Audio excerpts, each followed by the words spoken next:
نوروز جشن برابرشوی شب و روز،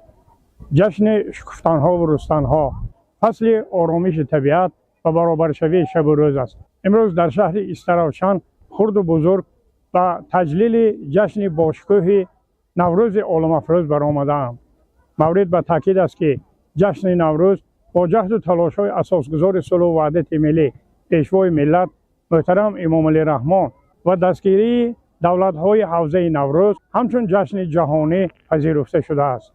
نوروز یکی از جشن‌های قدیمی ملی و فرهنگی تاجیکان محسوب یافته. آن را در تمام جهان با اخلاصمندی و سعادت بی‌پایان تنتنه می‌سازند و به ارزش‌های پرقیمتش ارج می‌گذارند. طفیل استقلالیت دولتی و جهد و تلاش‌های پیوسته اساسگذار صلح و وحدت ملی پرزیدنت جمهوری تاجیکستان پیشوای معظم ملت محترم امام علی رحمان 15 سال می‌شود که مردم جهان برابر ساکنان تاجیکستان بی‌اشتاسا این جشن تاریخی را با شکوه و شهامت تازه تجلیل می‌کنند. در تنتنه‌های نوروز جهانی که امروز در صحن یادگاری تاریخی معماری و حفریاتی قلعه مرغ دایر گردید، پیش از همه دخترکان و بچگان صاحب استقبال دوران صاحب استقلالی مملکت شادی و خرسندی می‌کردند. با استفاده از هوای صاف و بی‌غبار و شعله‌پاشی خورشید عالمتاب زیر شعار نوروز جشن عالمیان است. زنان و دختران کدبانو با آراستن دسترخوان نوروزی طبق رعایت آیین و سنت‌های جشن بین‌المللی نوروز ثمره دستان سحرآور خویش را که از سومنک، محصولات هفت و هفتچین، خوراک‌های بامزه آشی بریده، سمبوسه چبیره، شیربرنج و حلوای تر و دیگر شیرینی و محصولات نانی عبارت بودند و معرض تماشای مهمانان و شرکت کنندگان پیشنهاد نمودند. در صوفه کلان مجمع تاریخی و فرهنگی و حفریاتی قلعه مرغ چند به بادبرک و لکلک پرانی، ارغمچین بازی، حکلک بازی و بندکشی مشغول بودند و برخی از غالبان سبقت‌های بین‌المللی، جمهوریوی و ولایتی عاید به نمودهای بوکس و والیبال و شاهمات ششکه مشغول نمایش مشق‌های ورزشی و گروه دیگری بچگان و دختران نورست و دوز متا رسمکشی طبیعت زیبای ناتکرار استراوشان همیشه سبز شغل می‌ورزند.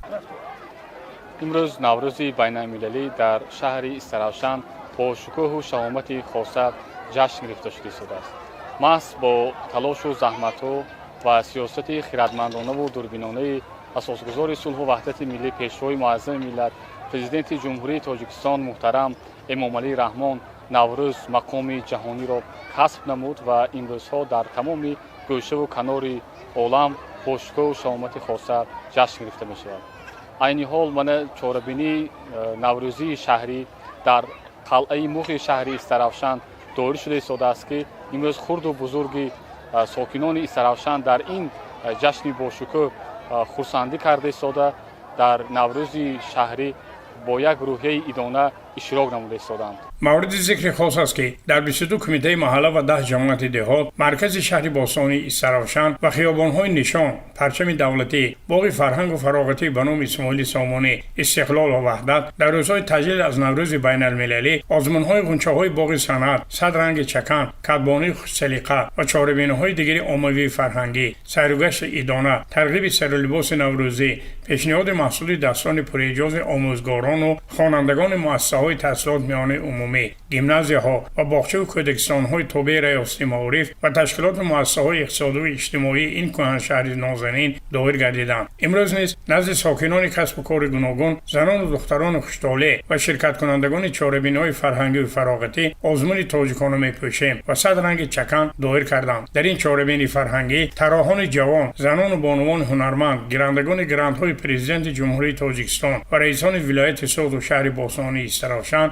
نزد حاضرین جلوه سر و لباس زیبای شنم نوروزی را از متاعهای اطلس و ادرس و چکن پیشنهاد گرداندند که به بینندگان تاثیرات فراموش نشدنی باقی گذاشت. آزمون‌های تاجیکان را می‌پوشیم و صد رنگ چکن از 8 نامینه عبارت بوده. در هر نامینه طراحان توانستند سر لباس بچگانه ایدانه، سرگشته، متاعهای اطلس و ادرس و چکن در تن زنان و بانوان دوران صاحب استقلالی مملکت همبستگی کوته و خیلت از متاعهای صرف تاجیکی بریده و دوخته شده و منقش و شنان با بافته‌های چکن را پیشکش حاضرین گردانند. حرکت زیبا و موزون گلدختران در تن اطلس و ادرس و چکن پوشیده در حقیقت از باستانی و تاریخی محسوب یافتن لباس پوشی تاجیکانه و گذشته فرهنگ لباس پوشی زنان و بانوان تاجیکستان صاحب استقلال کاید میکرد. این چهاربینی همگان را باور کنانید که برخی از زنان و بانوان تاجیک از تقلید کورکورانه با فرهنگ و لباس پوشی بیگانه، سطر و فرنجی و لباس‌های نیم اوریان دست کشیده لباس پوشی تاجیکانه را پسندیدند. هدف ҳадаф аз баргузории озмуни тоҷикона мепӯшем ва сад ранги чакан дар ниҳоди занону бонумо бедор намудани дӯстдории фарҳанги либоспӯшии тоҷикона,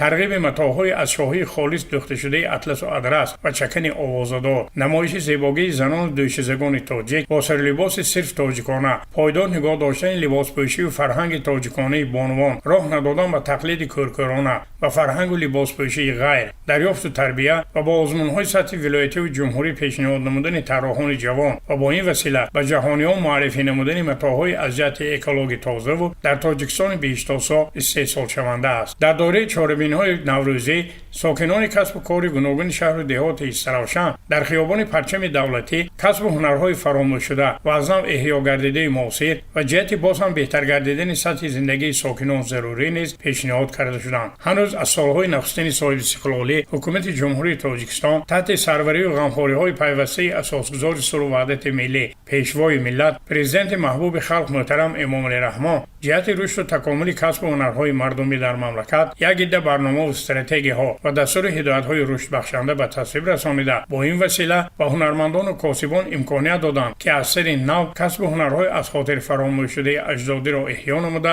қадимиву соҳибҳунар будани миллати тоҷикро собит созанд. аз ҳамаи намудҳои андоз озод гардидани ҳунармандон намунаи беҳтарини дастгирии ҳунармандон дар мамлакат маҳсуб меёбад. ин дастгириҳои самимона косибону ҳунармандони тоҷикистони соҳибистиқлол ва аз ҷумла мардуми заҳматпешаи шаҳри Истаравшанро низ ба рушд бахшидану тақвияти касбу ҳунарҳои қадимиву муосир раҳнамун сохт. имрӯз дар ин шаҳри бостонӣ намояндагони наздик 200 касбу ҳунари аҷдодӣ ва муосир баробари ба ҳунармандӣ машғул гардидану ба меҳмонону сайёҳони дохилию хориҷӣ пешниҳод намудани маҳсули дастони пуреҷоз ҳамзамон ба тарбияи шогирдони сазовор камар бастаанд. феълан дар шаҳри ҳунармандон ки бо хулосаи ҳайати комиссияи бонуфузи ҷаҳонӣ аз рӯи номинасияи кортсозӣ моҳи октябри соли 2024 соҳиби сертификати ҷаҳонии шаҳри ҳунармандон гардид, касбу ҳунарҳои қадимиву муосири кандакорӣ, дуретгарӣ, ресморесӣ аз пахта ва пашми бузугӯстон, армоғонсозӣ, наққошӣ, рассомӣ, дӯзандагӣ, пахтазанӣ, зардӯзӣ, сӯзаниву чакандӯзӣ, куртадӯзӣ, кулолгарӣ,